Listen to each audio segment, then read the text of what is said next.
ప్రభునందు ప్రియమైన దేవుని బిడ్డలారా, ఆరాధనని ప్రార్థనతో ప్రారంభించుకుందాం.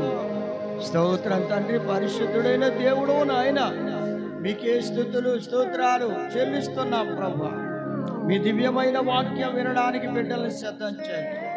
ఆత్మతో సత్యంతో మిమ్మల్ని ఆరాధన చేసే బిడ్డలుగా బలపరిచి మీ వెలుగులో నడిపించండి. ఈ వాక్యాన్ని విని వారి జీవితాల్లో మేలును పొందినట్లుగా, ఆత్మ మేలును పొందినట్లుగా ఆశ్చర్యరీతిగా బిడ్డల్ని దీవించమని, ఈ వాక్యపు వెలుగులో బిడ్డలు నడిపించమని యేసయ్య పరిశుద్ధ నామమును బట్టి ప్రార్థించి వేడుకొనుచున్నాము తండ్రి గారు. ఆమేన్. ప్రేమైన దేవుని బిడ్డలారా, మా మనవలు పాట పాడిన తరువాత వాక్యాన్ని విందాం.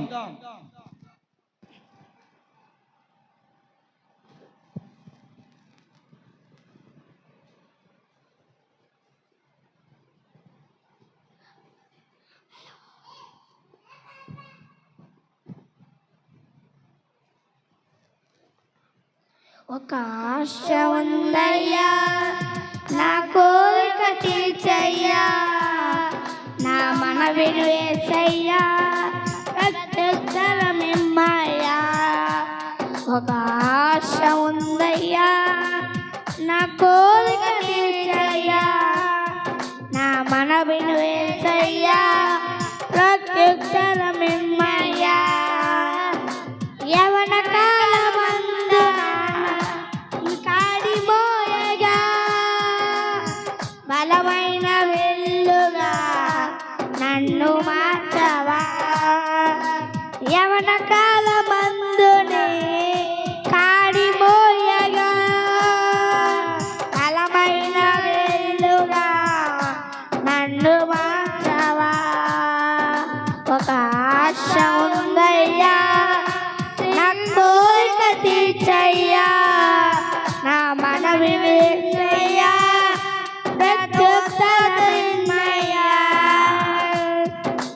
యోధుల రక్షణకై రాజు శాసనము మార్చి, ఎస్తేరు ఆశను తీర్చిన దేవా. యోధుల రక్షణకై రాజు శాసనము మార్చి, ఎస్తేరు ఆశను తీర్చిన దేవా. ఈ తరములో మా మనవులను ఆలకించవా. మా దేశములో మహారక్షణ కలుగదేవా. ఈ తరములో మా మనవులను ఆలకించవా. మా దేశములో మహారక్షణ కలుగదేవా. ఒక ఆశ ఉందయ్యా, నా కోరిక తీర్చయ్యా, నా మనవిని యేసయ్యా, ప్రత్యుత్తరమిమ్మయ్యా.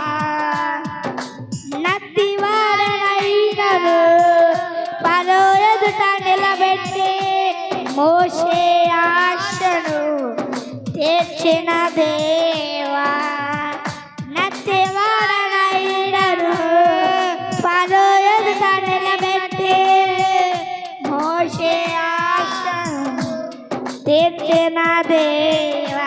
ఈ తరములో నీ చిత్తముకై ఎదురు చూడగా, అగ్ని చేత నన్ను దర్శించి నీ చిత్తము తెలుపవా. ఈ తరములో నీ చిత్తముకై ఎదురు చూడగా, అగ్ని చేత నన్ను దర్శించి నీ చిత్తము తెలుపవా. ఒక ఆశ ఉందయ్యా, నా కోరిక తీర్చయ్యా, నా మనవిని యేసయ్యా, ప్రత్యుత్తరమిమ్మయ్యా. మేడగదిలో అగ్ని వంటి ఆత్మతో నింపే, అపోస్తుల ఆశను తీర్చిన దేవా. మేడగదిలో అగ్ని వంటి ఆత్మతో నింపే, అపోస్తుల ఆశను తీర్చిన దేవా. ఈ తరములో నీ సేవకై మేము నిలువగా, అగ్ని వంటి ఆత్మతో ఆశ తీర్చవా. ఈ తరములో నీ సేవకై మేము నిలువగా అగ్ని వంటి ఏడంతల ఆత్మతో ఆశ తీర్చవా. ఒక ఆశ ఉందయ్యా నా కోరిక తీర్చయ్యా, నా మనవిని వేసయ్యా రక్తముదలమిమ్మయ్యా. ఒక ఆశ ఉందయ్యా నా కోరిక తీర్చయ్యా, నా మనవిని వేసయ్యా రక్తముదలమిమ్మయ్యా. యవన కాలమందున కాడిపోయగా బలమైన వెల్లుగా నన్ను మార్చవా. యవన కాలమందునే కాడిపోయగా బలమైన వెల్లుగా నన్ను మార్చవా. ఒక ఆశ ఉందయ్యా నా కోరిక తీర్చయ్యా, నా మనవిని వేసయ్యా రక్షించడమిమ్మయ్యా. హల్లెలూయా.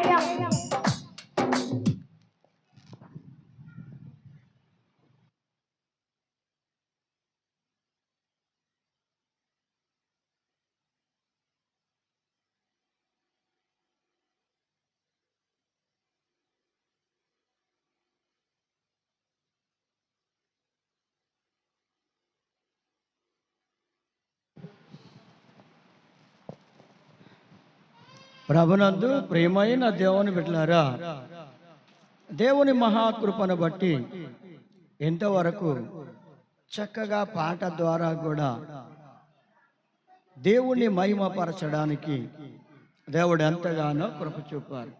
ఇక మనం వాక్య భాగాన్ని నేర్చుకుందాం. హెబ్రీయులకు రాసిన పత్రిక 10వ అధ్యాయం 24వ వచనం. కొందరు సమాజముగా కూడుట మానుకొనుచున్నట్లు కూడుట మానక ఒకనినొకడు హెచ్చరించుచు ఒకనినొకడు ఉరికొల్పవలెను.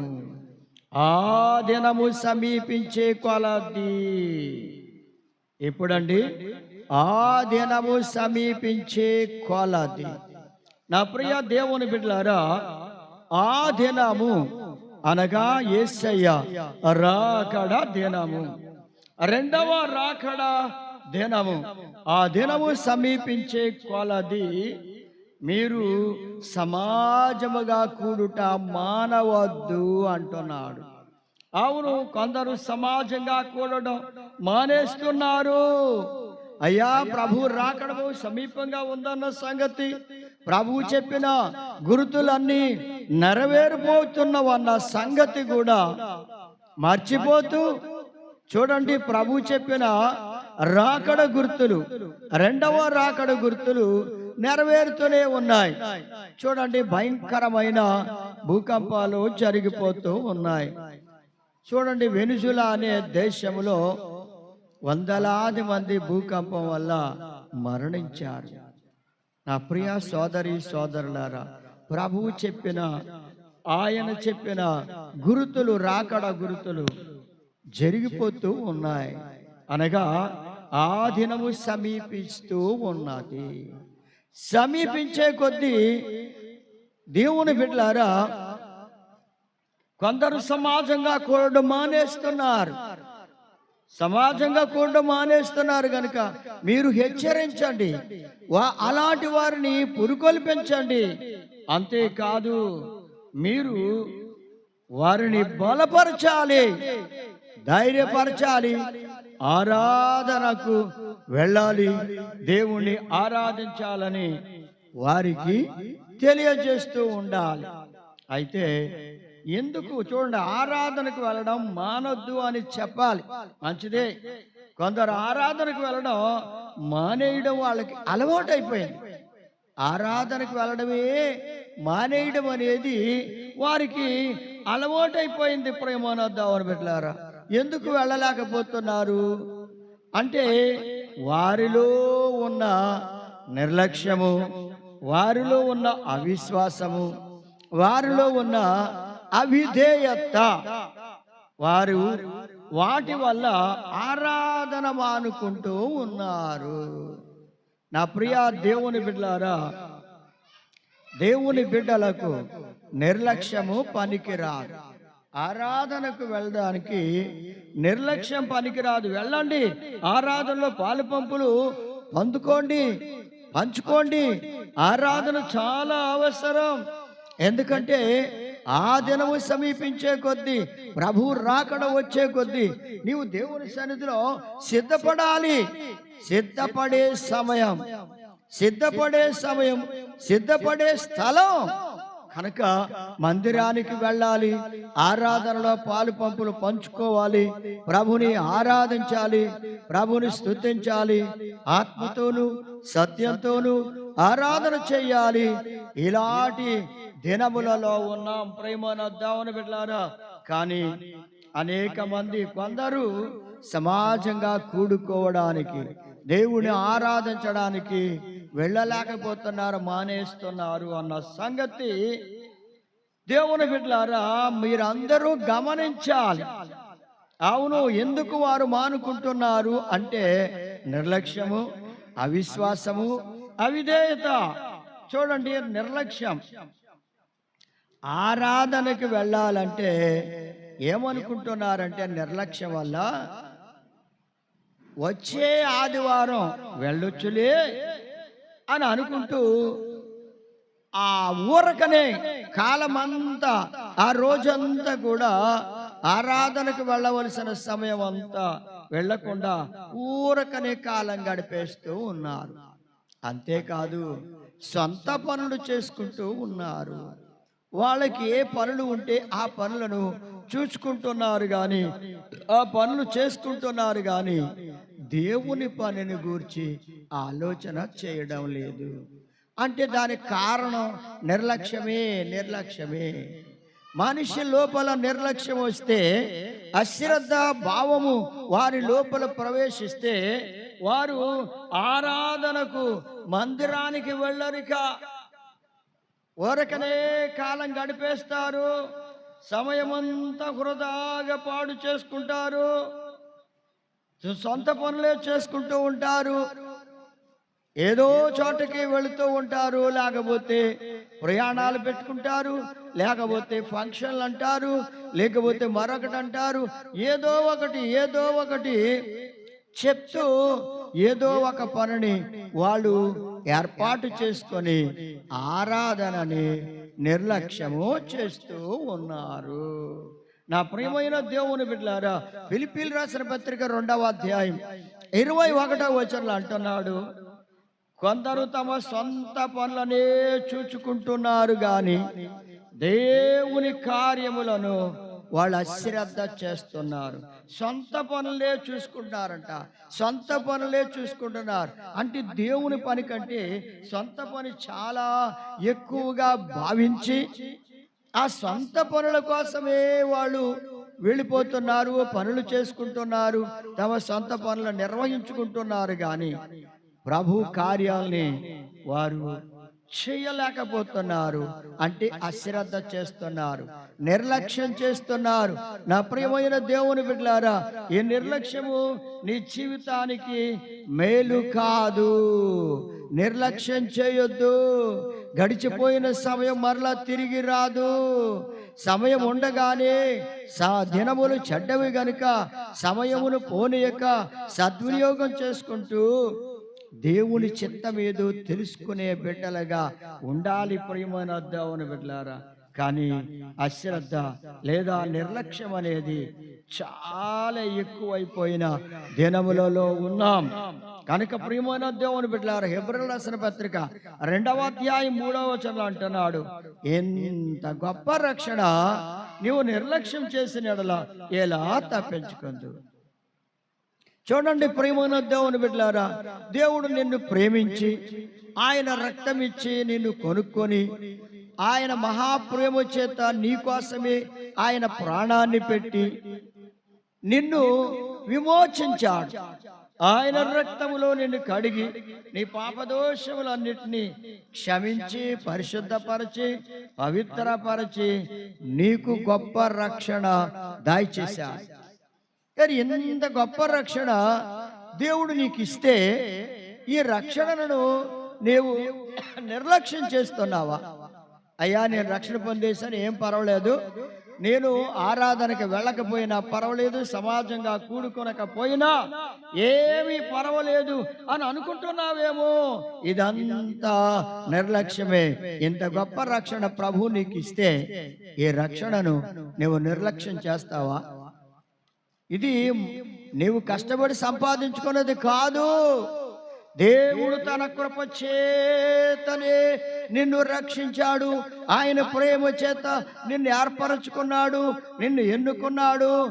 ఆయనే నిన్ను విమోచించాడు. నిన్ను నీ దోషముల నుండి, నీ పాపముల నుండి విడిపించి రక్షించుకొని ఆయన కుమారుడిగా, కుమార్తెగా నిన్ను చేసుకుంటే ప్రభు నీకు ఇచ్చిన ఈ గొప్ప రక్షణను ఎలా నిర్లక్ష్యం చేస్తున్నావు సోదరి, సోదరుడా? ఎంత గొప్ప రక్షణ ఎవరు ఇవ్వలేనిది, మనుషులు ఇచ్చినది కాదు. ఇది దేవుని వలనే జరిగినది. ఆయన కృప వల్ల నీకు అనుగ్రహించబడిన రక్షణ.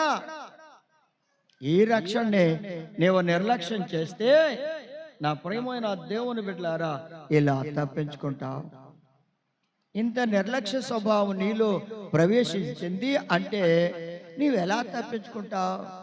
చూడండి, తప్పించుకోవడం అంటే సామాన్యం కాదు, ఎవరి వల్ల కాదు. చూడండి, ఆదికాండము 2వ అధ్యాయం 16-17 వచనాల్లో చూస్తే ఆదాము తప్పించుకొనలేకపోయాడు. ఆదాము కూడా తప్పించుకోలేకపోయాడండి. ఆది మానవుడైన ఆదాము కూడా తప్పించుకోలేకపోయాడు.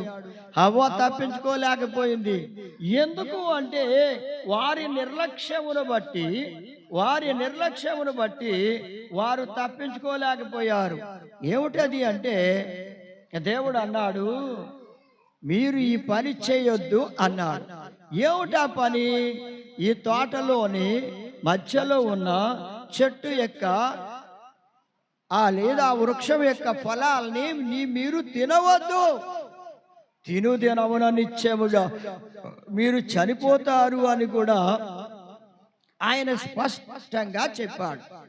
ప్రభువు స్పష్టంగా చెప్పి ఆజ్ఞాపించాడండి. దేవుడు ఆజ్ఞాపించాడు, ఇలా మీరు చెయ్యకండి, చేస్తే మీరు మరణిస్తారు, ఈ పని మీరు చేయొద్దు, ఇవి తినొద్దు అన్నాడు ఆయన. అయితే నా ప్రియమైన దేవుని బిడ్డలారా, మరి వాళ్ళు ఏం చేశారంటే దేవుడు ఏదైతే చెప్పాడో దానిని అనుసరించి నడవకుండా, ఆ ఆజ్ఞ ప్రకారం నడవకుండా దేవుడు చేయొద్దన్న పనిని చేసేశారు. తినొద్దన్న ఫలాల్ని తినేశారు. అంటే ఎలా తినేశారు? వారు కూడా నిర్లక్ష్యం చేశారు. దేనిని నిర్లక్ష్యం చేశారు అంటే దేవుని ఆజ్ఞను, దేవుని మాటను, దేవుని వాక్యాన్ని వారు నిర్లక్ష్యం చేశారు. నా ప్రియ దేవుని బిడ్డలారా, దేవుని సన్నిధికి లేదా ఆరాధనకి వెళుతున్న మీరు, ఆరాధనలో కూడుకొని దేవుణ్ణి ఆరాధిస్తున్న మీ జీవితములో నా ప్రియమైన దేవుని బిడ్డలారా వాక్యాన్ని వింటూ ఉన్నారు. ఎన్నోసార్లు వాక్యాన్ని వింటూనే ఉన్నారు. ఆరాధనకు వెళ్ళినప్పుడల్లా వింటూనే ఉన్నారు. సమాజంగా కూడుకున్నప్పుడల్లా మీరు వాక్యాన్ని వింటున్నారు. అయినా విన్న వాక్యాన్ని మీరు నిర్లక్ష్యం చేస్తే ఆదాము హవ్వలు నిర్లక్ష్యం చేసినట్లుగా మీరు దేవుని వాక్యాన్ని విని దాని ప్రకారం నడవకుండా ఆ వాక్యాన్ని నిర్లక్ష్యం చేస్తే ఇలా తప్పించుకుంటారు. ప్రేమనొద్దామని బిడ్డలారా, నిర్లక్ష్యం చేసిన ఆదాము హవ్వలు దేవుడు వారికి అనుగ్రహించిన మహిమను పోగొట్టుకున్నారు. దేవుడు అంత గొప్ప మహిమను వారికి అనుగ్రహిస్తే ఆ మహిమను వారు పోగొట్టుకున్నారండి. అంతేకాదు, ఆత్మలు చచ్చిన వారైపోయారు. మహిమను పోగొట్టుకున్న బిడ్డలు నిర్లక్ష్యం వల్ల దేవుడిచ్చిన మహిమను పోగొట్టుకున్నారు. అంతేకాకుండా ఆత్మలో చచ్చిన వారయ్యారు. ప్రభు చెప్పాడు, మీరు తిరుదినాన్ని నిశ్చయముగా మరణిస్తారు అని. కనుక వారు ఆత్మలో మరణించారు, శారీరకంగా వాళ్ళు జీవించి ఉన్నా గాని ఆత్మలో చచ్చిన వారయ్యారు. అవును ప్రియమైన దేవుని బిడ్డలారా, దేవుని సన్నిధికి వెళ్ళి ఆరాధించవలసిన నీవు ఆరాధనని నీవు నిర్లక్ష్యం చేస్తే ఆదాము హవ్వలు తప్పించుకోలేదు, మరి నీవు మాత్రం తప్పించుకోగలవా? నీవు కూడా తప్పించుకోలేవు. అందుకే నీవు దేవుని కృపను పోగొట్టుకుంటావు, వాళ్ళు దేవుని మహిమను పోగొట్టుకున్నారు. నీవైతే దేవుని కృపనే పోగొట్టుకుంటావు. కృప నుండి తొలగిపోతే, కృప నుండి నీవు దూరమైపోతే ఇక నీ జీవితములో ఏది శాంతి, ఏది నెమ్మది, ఏది సంతోషం, ఏది ఆనందం ఏమాత్రం ఉండదు. విచారమే, దుఃఖమే, వేదనే, బాధే, కష్టాలే, శ్రమలే, శోధనలే నా ప్రియమైన దేవుని బిడ్డలారా. అందుకే దేవుని వాక్యం అంటుంది, నా దేవుని బిడ్డలారా, మీరు విన్న వాక్యాన్ని నిర్లక్ష్యం చేయొద్దు, దానిని అనుసరించి నడవండి, వాక్య ప్రకారం జీవించండి. వాక్యమును వింటున్నారు, దాన్ని నిర్లక్ష్యం చేయొద్దు, అశ్రద్ధగా వినొద్దు, శ్రద్ధగా వినండి, వాక్య ప్రకారం నడుచుకోండి, మీ జీవితాలు ధన్యమవుతాయి. అయితే ప్రేమనొద్దామని బిడ్డలారా, మరి నీవు కూడా దేవుని కృపను పోగొట్టుకొని, నేను నిర్లక్ష్యం చేస్తే నీవు నిర్లక్ష్యం వల్ల దేవుని కృపను పోగొట్టుకొని ఆత్మలో నీవు కూడా చచ్చిన వాడవుతావు. ఆత్మలో చచ్చిన స్థితి ఏర్పడుద్ది. పైకి జీవిస్తున్నానన్న పేరు మాత్రం ఉంటుంది కానీ, శరీరం జీవిస్తూ ఉంది కానీ ఆత్మ చచ్చినదవుద్ది. ఆత్మలో శాంతి ఉండదు, ఆత్మలో నెమ్మది ఉండదు, ఆత్మలో సంతోషం ఉండదు, ఆత్మలో దేవుని గూర్చిన ఆలోచన ఉండదు. ఎంతగా నువ్వు నిర్లక్ష్యం చేస్తే నా ప్రియమైన దేవుని బిడ్డలారా ఇలా తప్పించుకుంటావు. నిజమే, వారు కూడా ప్రభు చేతిలో నుండి తప్పించుకోలేకపోయారు. నా ప్రియమైన దేవుని బిడ్డలారా, మరి మీరు నరకము నుండి తప్పించుకోగలరా? నిర్లక్ష్యం చేస్తే వాక్యమును నరకము నుండి తప్పించుకోలేరు. ఆ నరకమునకు వెళ్ళకుండానే మిమ్మల్ని రక్షించిన దేవుడు, ఆ దేవుని మాటను మీరు నిర్లక్ష్యం చేస్తే ఎలా తప్పించుకుంటారో ఆ నరక శిక్షను. దానితో గమనించి దేవుని బిడ్డలారా, దేవుని చిత్తాన్ని నెరవేర్చడానికి సమర్పించుకోండి. మీ హృదయాల్ని, మీ మనస్సులను, మీ అంతరంగాన్ని, మీ ఆత్మను దేవునికి సమర్పించుకొని ఆయన ఆరాధించడానికి సిద్ధపడండి. నిర్లక్ష్యం అనేది ఎన్నడూ చేయవద్దు. నిర్లక్ష్యం మీలు రాకుండా చూసుకోండి.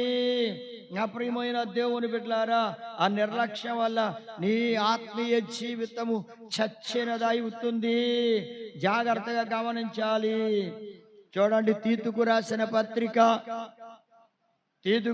పత్రిక మొదటి అధ్యాయం 16వ వచనంలో చూస్తే వీళ్ళు ఏం చేస్తున్నారంట, ఎవరైతే నిర్లక్ష్యం చేస్తున్నారో, సమాజంగా కూడడం మానుకొనుచున్నారే, వాళ్ళందరూ నిర్లక్ష్యం చేసే వాళ్ళందరూ ఎలా ఉన్నారు, ఏ స్థితిలో ఉన్నారంటే వాళ్ళు అంటారు, దేవుణ్ణి మేము ఎరుగుదాం, వారాల తరబడి దేవుని సన్నిధికి రాకపోయినా సరే మేము దేవుణ్ణి ఎరిగిన వాళ్ళం, దేవుణ్ణి నమ్ముకున్న వాళ్ళం, దేవుడు మమ్మల్ని రక్షించాడు అని చెప్పుకుంటారండి.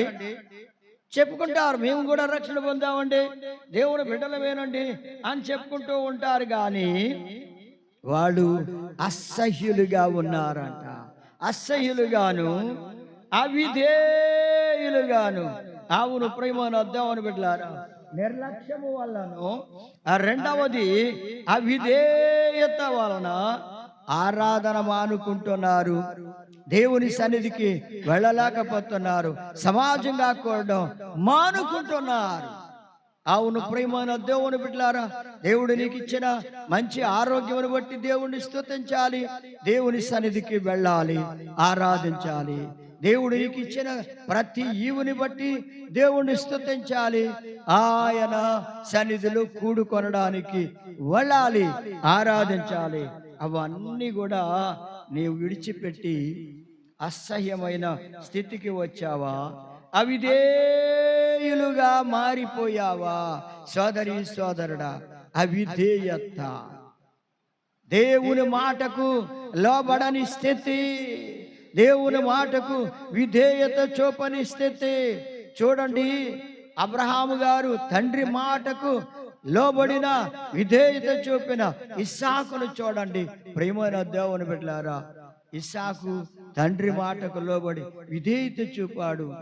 అందుకే దేవుడు ఇస్సాకును అత్యధికంగా ఆశీర్వదించాడు. దేవుని బిడ్డలారా, మీరు ఆశీర్వదించబడాలంటే తప్పకుండా విధేయత కలిగి ఉండాలి. దేవునికి లోబడిన వారిగా, దేవునికి విధేయత చూపేవారిగా ఉండాలి. మీ జీవితం అంతట్లో ప్రతి విషయంలోనూ దేవునికి విధేయత చూపేవారిగా ఉండాలి. సమాజంగా కూడడానికి, అలాగే ఆరాధనకు వెళ్ళడానికి, దేవుణ్ణి మరి ప్రార్థించడానికి, ఆయన్ని స్తుతించడానికి, ఆయన్ని గణపరచడానికి, ఆయన మహిమపరచడానికి, అన్ని విషయాల్లో కూడా నీవు విధేయత కలిగి ఉంటే ధన్యుడవు, ధన్యురాలవుతావు. అలా చేయకుండా నీవు అవిధేయుడిగా ఉంటే, నా ప్రియమైన దేవుని బిడ్డలారా, వాళ్ళు చూడండి, అసహ్యులను, అవిధేయులను, ప్రతి సత్కార్యము విషయంలో భ్రష్టులై ఉన్నారంట. సత్కార్యాలు చేయడానికి వాళ్ళకి చేతకాని స్థితి వచ్చింది. సత్కార్యాలు చేయడం మానివేశారు, మంచి పనులు చేయడం మానివేశారు. చూడండి, అసహ్యులుగా తయారవుతున్నారు, అవిధేయులుగా మారిపోతున్నారు. ప్రియమైన దేవుని బిడ్డలారా, అందుకే వారు చేసే పనులను బట్టి, వారి క్రియలను బట్టి వారు దేవుని ఎరగమన్నట్టున్నారు. వారి క్రియలు చూస్తే అసహ్యమైన క్రియలు చేస్తున్నారు. వారి క్రియలు చూస్తే లోబడని క్రియలు, దేవుని మాటకు లోబడని క్రియలు చేస్తున్నారు. దేవునికి విరోధమైన క్రియలు చేస్తున్నారు. దేవునికి విరోధమైన కార్యాల్ని వారు జరిగిస్తూ ఉన్నారు గనుక వాళ్ళు ఆయనను ఎరగమన్నట్టున్నారు. వారు చేసే పనులను బట్టి వారు దేవుని ఎరగమన్నట్టున్నారు. అయ్యా, వాళ్ళ క్రియలు సాక్ష్యం ఇస్తున్నాయి, వాళ్ళ పనులు సాక్ష్యం ఇస్తున్నాయి, వాళ్ళ జీవితం సాక్ష్యం ఇస్తుంది. ఇంకెలా తప్పించుకుంటారండి? అవిధేయత వలన.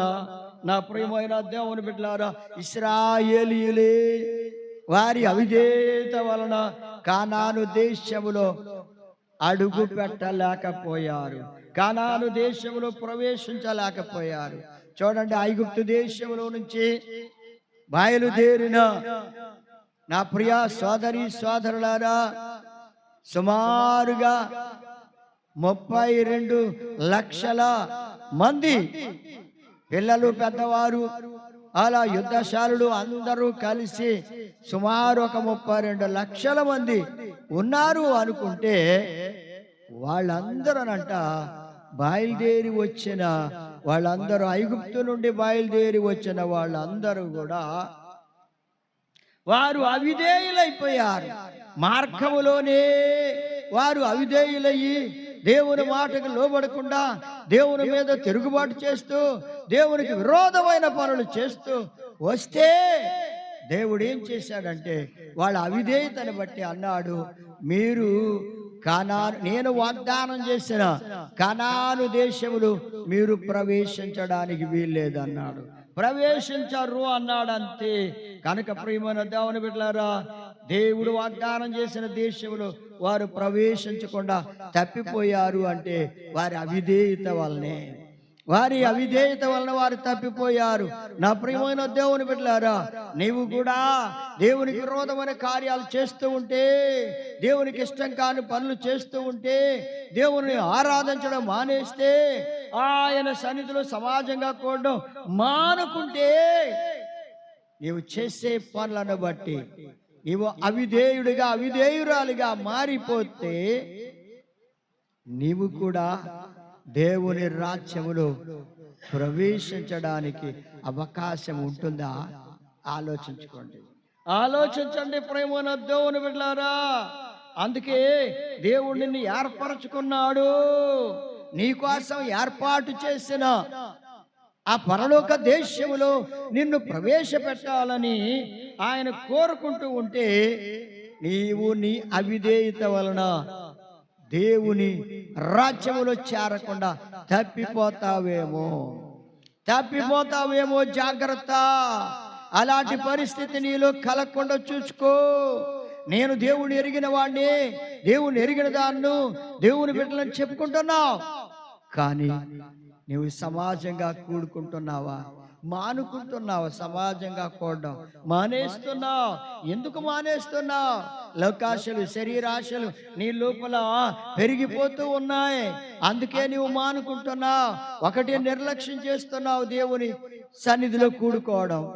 ఆ రెండవది, దేవుని సన్నిధిలో కూడుకోవడానికి చూడండి, అవిధేయతను ప్రదర్శిస్తున్నా. విధేయత కలిగి ఉండడం లేదు. అందుకే నా ప్రియమైన దేవుని బిడ్డలారా, నీవు జాగ్రత్త పడకపోతే పరలోక దేశములో ఇలా ప్రవేశిస్తావు. సోదరి సోదరుడు, ఇప్పుడైనా ఆలోచించుకొని జాగ్రత్త పడు. సమయాన్ని ఊరకనే నీ సొంతానికి వాడుకోవద్దు. ప్రభు ఇచ్చిన సమయం అది. ఈ సమయం ప్రభు ఇచ్చాడు. ఆ సమయాన్ని సద్వినియోగం చేసుకో. అందుకే హెబ్రీయులకు రాసిన పత్రిక 11వ అధ్యాయం 16వ వచనం అంటాడు, వారు మరి శ్రేష్టమైన దేశమును అనగా పరలోక సంబంధమైన దేశమును కోరుచూ ఉన్నారు. చూడండి, అబ్రహాము గారు, ఇస్సాకు, యాకోబు వీరందరూ కూడా ఏ దేశమును కోరుకున్నారు అంటే పరలోక సంబంధమైన దేశమును, శ్రేష్టమైన దేశమును కోరుకున్నారు. నా ప్రియమైన దేవుని బిడ్డలారా, అందులో చేరాలి, దానిలో ప్రవేశించాలని వారు కోరుకుంటూ వచ్చారు. వారు కోరుతూ వచ్చారండి. నా ప్రియమైన దేవుని బిడ్డలారా, అందులో ప్రవేశించాలని కోరుకున్నారు. మరి నీవు పరలోక రాజ్యంలో ప్రవేశించాలని కోరుకుంటున్నావా? అలా కోరుకుంటే వారి వలె, అబ్రహాము గారి వలె, ఇస్సాకు వలె, యాకోబు వలె ఆ రాజ్యంలో ప్రవేశించడానికి తగిన స్థితి కలిగి ఉండాలి, తగిన విశ్వాసం కలిగి ఉండాలి, తగిన నమ్మకమైన జీవితం నీలో కనబడాలి. అబ్రహాము గారిలో కనబడినట్లుగా నీలో విశ్వాసం, నీలో నమ్మకమైన జీవితం కనబడాలి. ప్రియమైన దేవుని బిడ్డలారా, ఏమీ కనబడకుండా నేను మాత్రం ఆ దేశంలో ప్రవేశిస్తానని నువ్వు అనుకున్నంత మాత్రాన్ని చేరిపోలేవు. జాగ్రత్త. ప్రియమైన దేవుని బిడ్డలారా, చాలా జాగ్రత్త పడాలి. ఇక చూడండి, ఇక మూడవది ఏమిటంటే అవిశ్వాసం. ఒకటి, నిర్లక్ష్యం వల్ల వారు దేవుని సన్నిధికి ఆరాధనకు వెళ్ళలేకపోతున్నారని నేర్చుకున్నాం. అవిధేయత వలన దేవుని సన్నిధికి వెళ్ళలేకపోతున్నారని నేర్చుకున్నాం. మూడవది ఏమిటంటే అవిశ్వాసం వల్ల దేవుని సన్నిధికి వెళ్ళలేకపోతున్నారు. అదే చూడండి, మత్తయి సువార్త 14వ అధ్యాయము 30వ వచనము 31వ వచనం చూస్తే, పేతురు గాలిని చూచి భయపడి మునిగిపోయెను. ఎక్కడ మునిగిపోయాడు? సముద్రములో.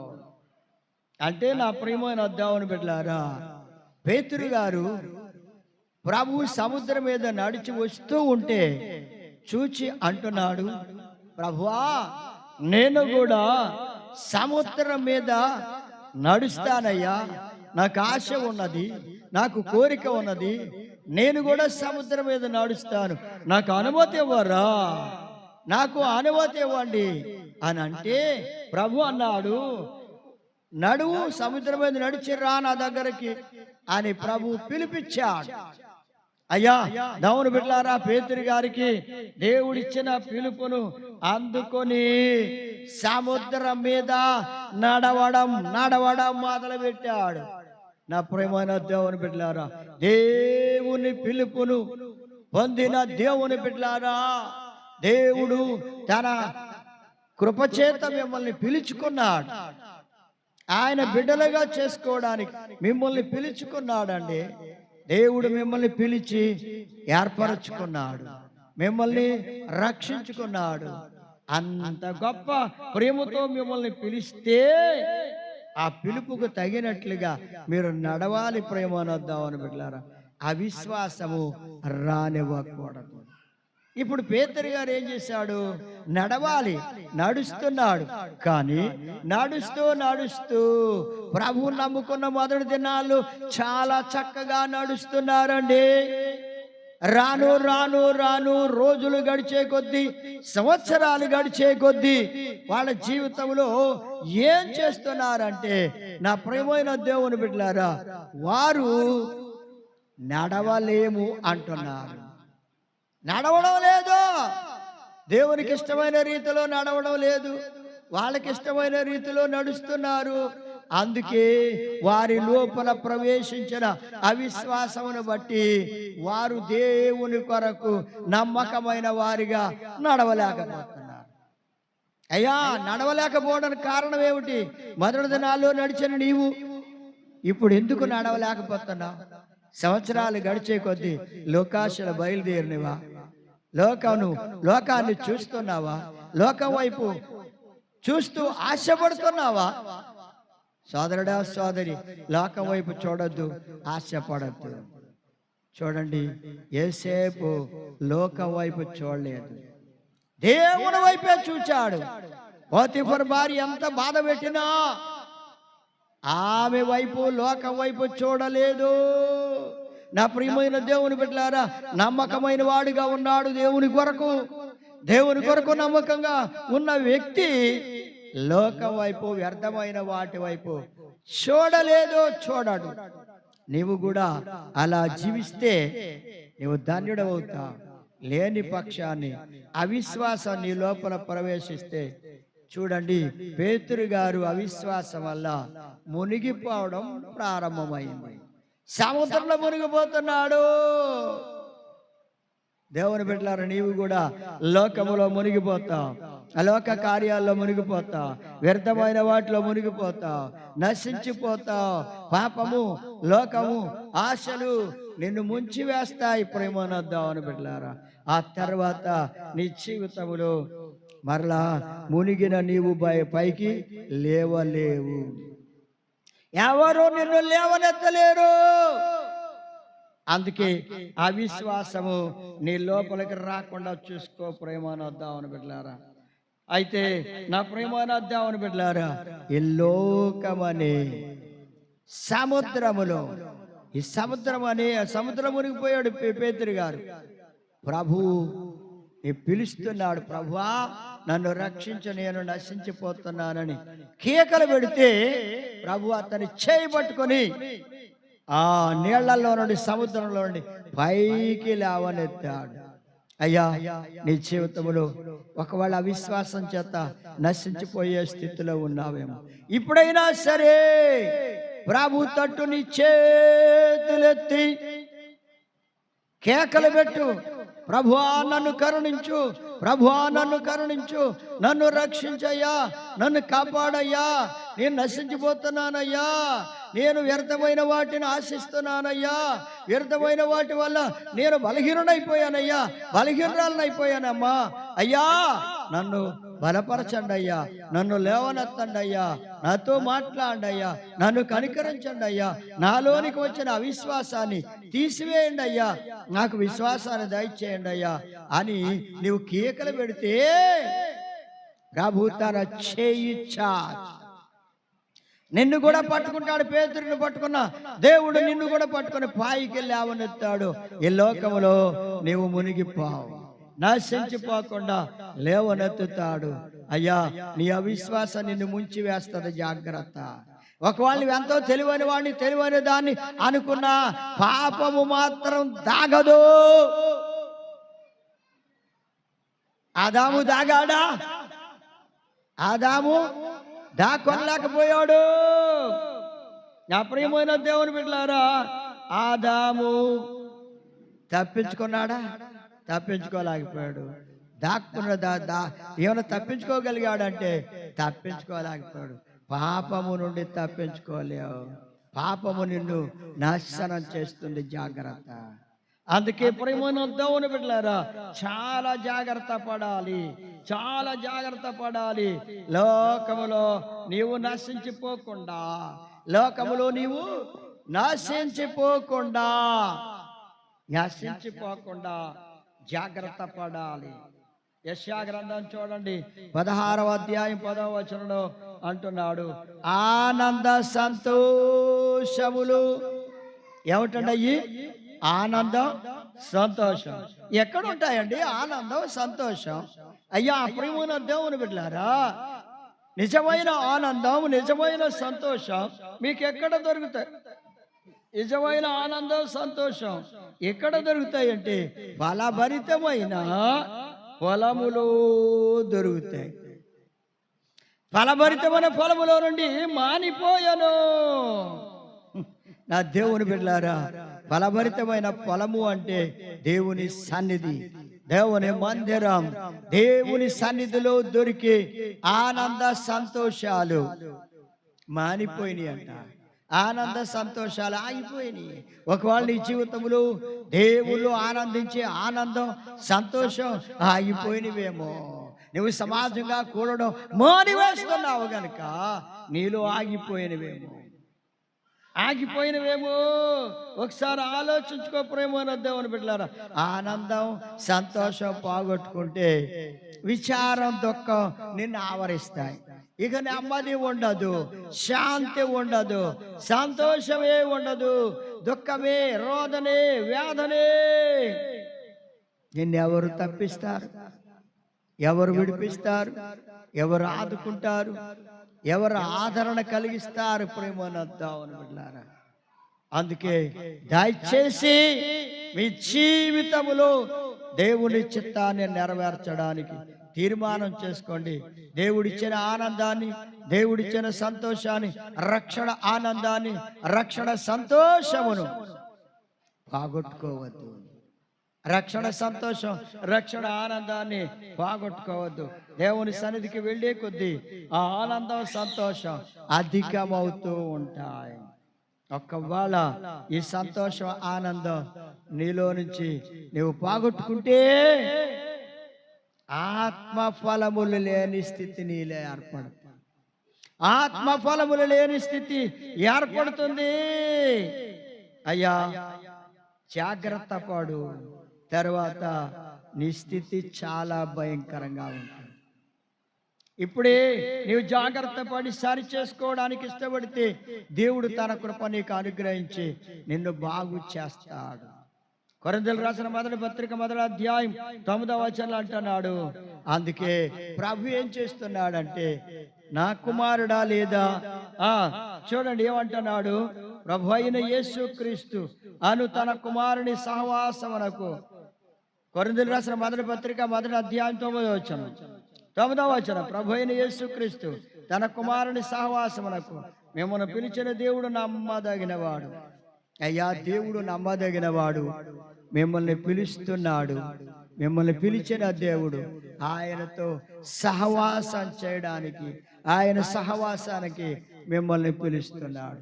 సమాజంగా కూడుట మానద్దు, ఆయనతో సహవాసం చేయండి.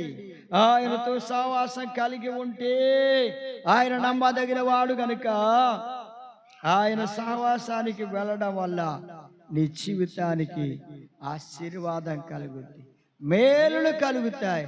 కనుక మీరు దేవుని సహవాసమునకు వెళ్ళకుండా సమయాన్ని వృధాగా పాడు చేసుకుంటే, నా ప్రియమైన దేవుని బిడ్డలారా, ఆయనతో సహవాసం లేకపోవడం వల్ల నీ జీవితంలో నెమ్మదిని కోల్పోతావు. నెమ్మది నీకు కావాలి సోదరి, సోదరుడా. ఆయన నిన్ను పిలిచి రక్షించాడు గనుక ఆయనతో సహవాసం చేయడం వల్ల నీకు మేలు కలుగుతుంది. నీకు మేలు కావాలంటే ఆయనతో సహవాసం చేయడానికి సమాజంగా కూడుట మానవద్దు. అందుకే అన్నాడు 84వ కీర్తన 10వ వచనంలో, నీ ఆవరణములో ఒక దినము గడుపుట 1000 దినముల కంటే శ్రేష్టం. ప్రేమన దేవుని బిడ్డలారా, ఒక్కరోజు దేవుని మందిరములో గడపటం 1000 రోజుల కంటే శ్రేష్టం. మరి ఏది కావాలి? ఒక్క రోజే నీకు కావాలా? ఆదివారం ఒక్కరోజు లేకపోతే ఆరాధనకి వెళ్ళి ఆ ఒక్కరోజు నీవే వాడేసుకుంటే ఆ ఒక్కరోజు 1000 రోజులతో సమానం అంటున్నాడు ఆయన.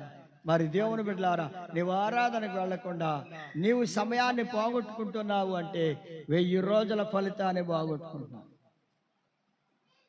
ఒకసారి నీ జీవితంలో ఆలోచించుకొని ప్రభువుతో ఒక్క దినము గడపడానికి కూడా నీకు అవకాశం లేదా? నీకు సమయం లేదా? పని భారమేనా? పనులేనా? సోదరి సోదరుడా, ఎప్పుడు ఉంటాయి చేస్తే పనులు, చెయ్యకపోతే ఏ పని ఉండదు. దయతో గమనించి దేవుని సన్నిధికి రండి. సహవాసంలో కూడుకొని, కొందరు సమాజంగా కూడటం మానుకున్నట్లుగా మీరు మానవద్దు. సమాజంగా కూడడం నేర్చుకోండి ప్రేమనొద్దామని బిడ్డలారా. అలా సమాజంగా కూడుకుంటే సామెతల గ్రంథం 20వ అధ్యాయం 20వ వచనంలో నమ్మకమైన వానికి మెండుగా ఆశీర్వాదాలు దీవెనలు కలుగుతాయి. చూడండి, ఎవరికండి? నమ్మకమైన వానికి. నీవు ప్రభు సన్నిధిలో నమ్మకంగా జీవిస్తే నీకు మెండుగా దీవెనలు కలుగుతాయి. సామెతల గ్రంథం 28వ అధ్యాయం 20వ వచనం. దయచేసి ప్రేమన దేవుని బిడ్డలారా, కొందరు సమాజంగా కూట మానుకున్నట్లుగా మీరు మానవద్దు. ఆ దినము సమీపించే కొద్దీ ఒకరినొకరు హెచ్చరించుకోండి, ఒకరినొకరు పురుకొల్పించుకొని దేవుని సన్నిధికి వచ్చి దేవుణ్ణి ఆరాధించండి, స్తుతించండి, మహిమపరచండి. దేవుడు మిమ్మల్ని, మీ కుటుంబాల్ని ఆశీర్వదిస్తాడు. అట్టి గొప్ప కృప దేవుడు మీకు అనుగ్రహించును గాక. ఆమేన్. ప్రార్థన చేద్దామండి. స్తోత్రము నాయన. పరిశుద్ధుడైన దేవుడు, సర్వశక్తివంతుడైన దేవుడు, అయ్యా సమాజంగా కూడుట మానవద్దన్నారు. సమాజంగా కూడుకొని మిమ్మల్ని ఆరాధించమన్నారు, మిమ్మల్ని గణపరచమన్నారు, స్తుతించమన్నారు. అలాంటి గొప్ప భాగ్యం నీ బిడ్డలు తమ జీవితంలో కలిగి మిమ్మల్ని మహిమపరిచే వారిగా సిద్ధం చేయండి. వాక్యం విన్న బిడ్డలందరూ హృదయాలు మార్చండి. వారి జీవితాల్లో నెమ్మది, శాంతి దాయిచేయండి. బిడ్డలతో మీరు మాట్లాడి దర్శించండి. ఈ వెలుగులో నడిపించమని యేసయ్య పరిశుద్ధ నామమును బట్టి ప్రార్థించి వేడుకొనుచున్నాము తండ్రి. ఆమేన్.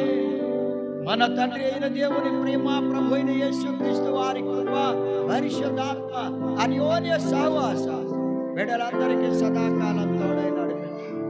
ఆమేన్.